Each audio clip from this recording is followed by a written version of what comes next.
真ん中に描かれているのが私。16歳だったかな。かわいそうに次女たちが横で取り乱しているわ。目隠しをしているから担当台を手探りで探したの。男性が手を貸してくれたけど、彼はどんな気持ちだったのかしら。そう、私はここで処刑されたの。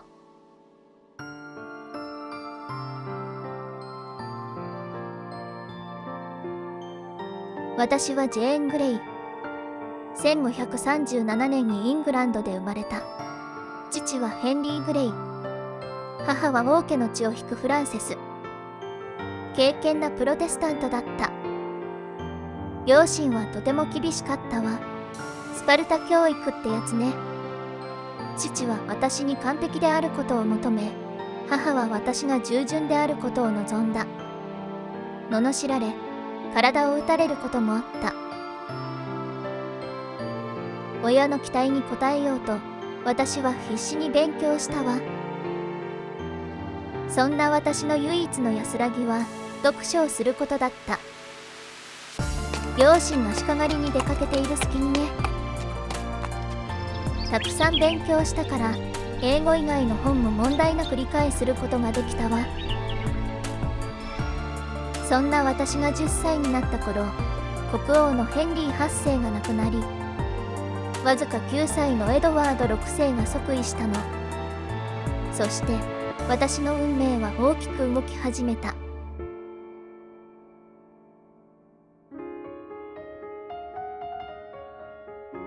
当時、上流階級の娘たちは身分の高い貴婦人のもとに預けられるのが習わしだった。礼儀作法や教養を身につけるためよ。私も例外ではなかったわ。私は故郷を離れ、ロンドンに向かった。亡くなったヘンリー8世の6番目の妃、キャサリン・パーのもとに預けられたの。ロンドンでの生活はとても楽しかった。一流の教師たちから学び、たくさんの知識を得ることに大きな幸せを感じた。私って根っからのガリ勉ね。その頃、父のヘンリーは初代サフォーク公の称号を賜った。母はヘンリー8世の姪だったし、エドワード6世はプロテスタントだったから、熱心なプロテスタントのグレイ家が重用されたのね。父の政治的影響力はますます強くなった。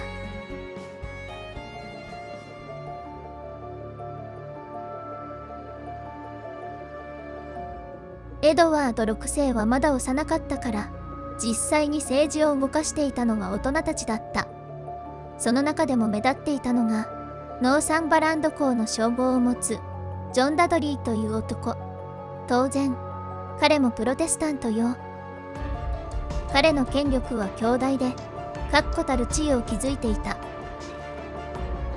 ところが、そんな彼に大ピンチが訪れたの。もともと病弱だったエドワード6世が重い病にかかり、先が長くないと囁かれ始めたの。それがなんでピンチかっていうと、エドワード6世が亡くなった場合、異母兄弟であるメアリーが王位継承者の筆頭だったからよ。当時、プロテスタントとカトリックは激しく対立していたわ。そしてメアリーはカトリックだった。メアリーが女王になれば、プロテスタント政権の主要人物であるジョン・ダドリーが追放されるのは明白。処刑される可能性も十分にあったわ。そこでジョン・ダドリーは保身のためにとんでもない策略を考えたの。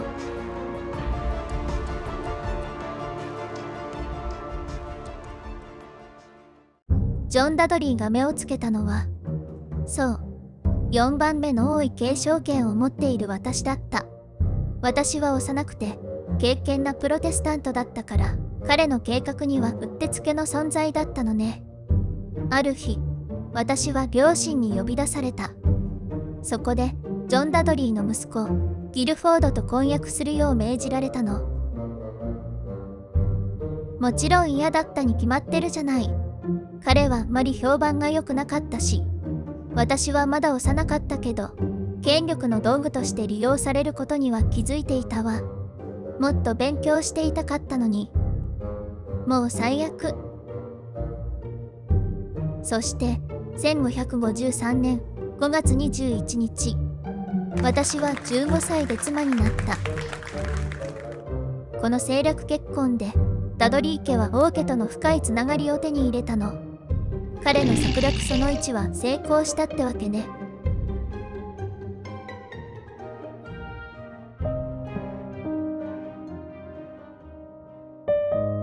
クロフォードとの結婚から2ヶ月後、私は義父となったジョン・ダドリーの邸宅に招かれた。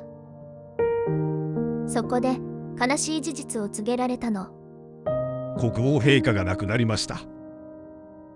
エドワード6世は私の親戚で年も近かったから、とてもよくしてくれたわ。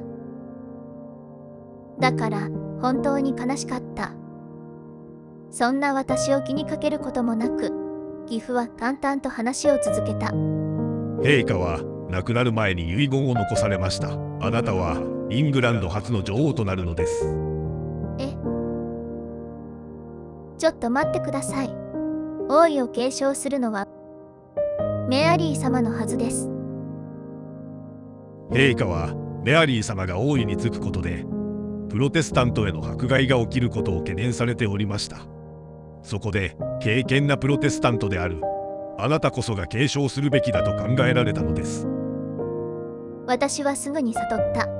この遺言にはジョン・ダドリーの思惑が深く関与していることを。呆然とする私を両親や大人たちが説得した。いいえ、説得というより脅迫に近かった。物心ついた時から服従させられてきた私が狡猾な大人たちに立ち向かえるはずはなかった。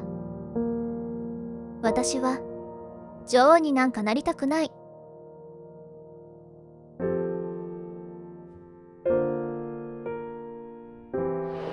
エドワード6世の崩御、そして私の女王即位が国民に向けて発表された。国民は戸惑っていたわ。メアリーが女王になると思ってたんだもん。当然よね。カトリック派の人々はかなり不満だったはずよ。正直、私はかなり疲れていたわ。女王に祭り上げられた挙句、山のような仕事が待ち受けていたんだもん。そんなある日、ついにジョン・ダドリーが本性を現した。女王の夫がただの貴族ではバランスが悪い。我が息子クロフォードにも王冠を与えては。私の即位がプロテスタント派の未来を守るためというのはただの名目だった。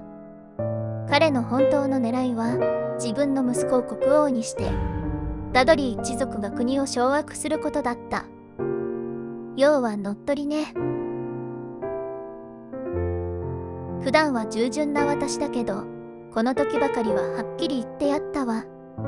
私が女王である限り、ギルフォード様を王にすることは絶対にありません。その時の悔しそうな顔ったらなかったわ。ほんと、このおじさん大嫌い。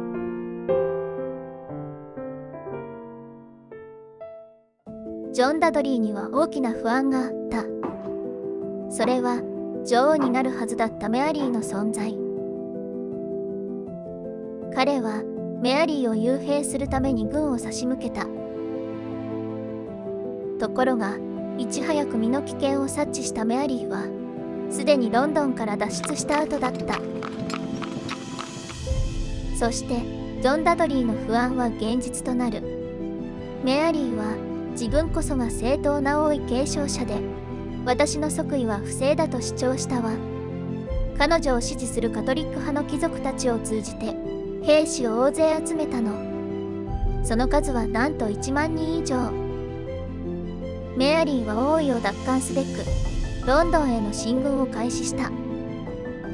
恐れをなしたプロテスタント派の貴族たちは次々に寝返った。静観していたエリザベスもついにメアリー支持を表明したの。ジェーン派にとっての最後の砦となる枢密院でさえもジェーン支持を放棄、メアリーの即位を正式に発表した。こうして私は女王ではなくなった。たったの9日間でね。たくさんの血が流れる前でよかったわ。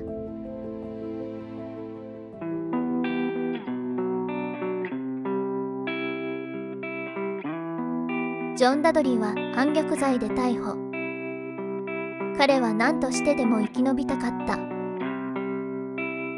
そこでカトリックへの改宗と引き換えにメアリーの恩赦を求めたの。でもメアリーは聞き入れなかった。彼は最後の瞬間まで命乞いをやめなかったそうよ。父のヘンリーも逮捕されたけど、母がメアリーの親戚ということもあって罰金だけで釈放されたの。私とギルフォードはロンドン島内の別々の建物に幽閉された。そして私たちは王位を奪った罪で有罪判決を受けた。死刑よ。ところがメアリーは私の死刑に反対したの。私が自分の意思で女王になったわけではないということ。政治に利用されただけで野心がないということをメアリーは知っていた。私はいずれ釈放される見込みだった。ところがその2ヶ月後、ある事件をきっかけにメアリー自ら私の処刑を命じることになるの。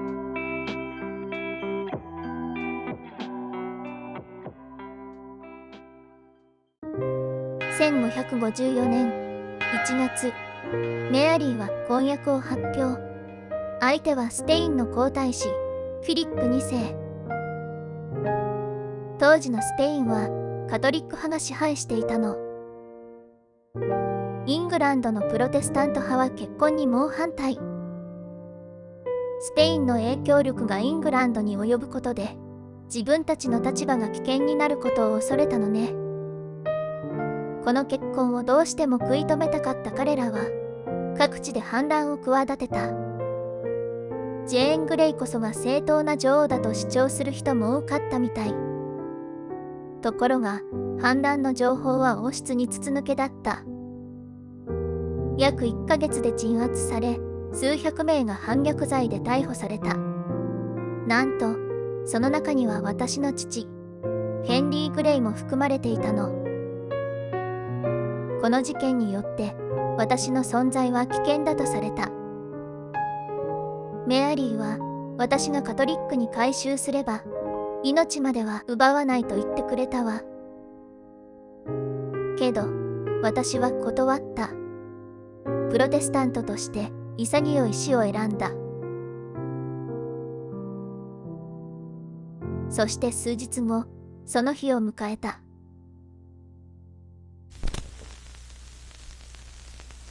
And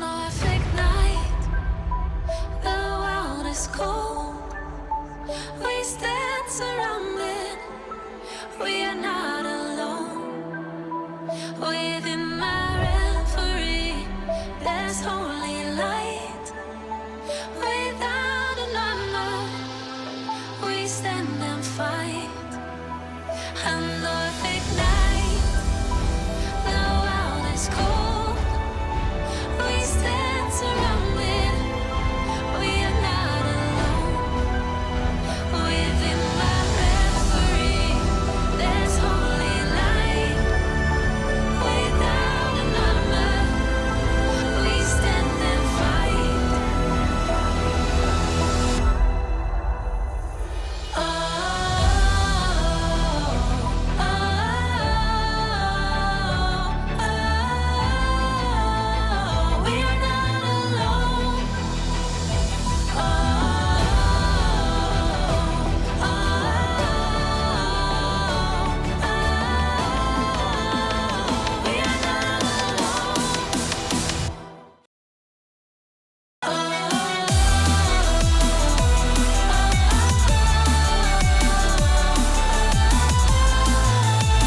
within my referee.